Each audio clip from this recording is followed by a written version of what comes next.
Donc l'immobilier en France, donc les éléments à connaître dans l'immobilier locatif, bien sûr, qui est complètement différent à la résidence principale.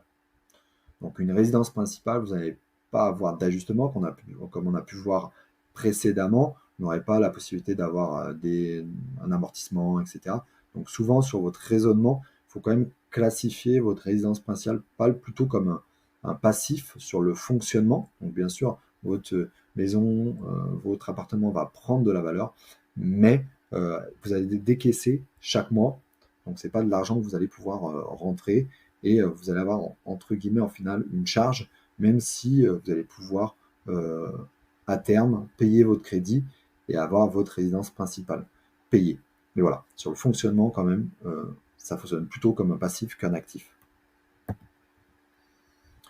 Donc les éléments essentiels, donc on a pu voir, vous pouvez détenir, déjà il faut voilà, vraiment vous poser la question, est-ce que je détiens mon appartement, mon immeuble de rapport, tout ce qu'on veut, en nom propre ou via une société.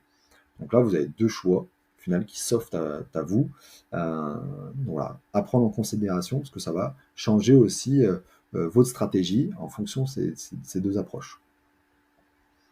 Vous allez pouvoir, contrairement à la résidence principale, pouvoir déduire une multitude de frais, que ce soit vos intérêts d'emprunt, que ce soit vos frais divers, les travaux que vous allez pouvoir faire. Donc voilà, ça va être un mixte qui va pouvoir avoir un impact positif au final sur votre fiscalité. Donc, bien évidemment, être soit bien accompagné, soit se renseigner au maximum pour avoir tous les éléments et faire un projet qui soit cohérent et rentable. Et puis en lien aussi avec votre stratégie.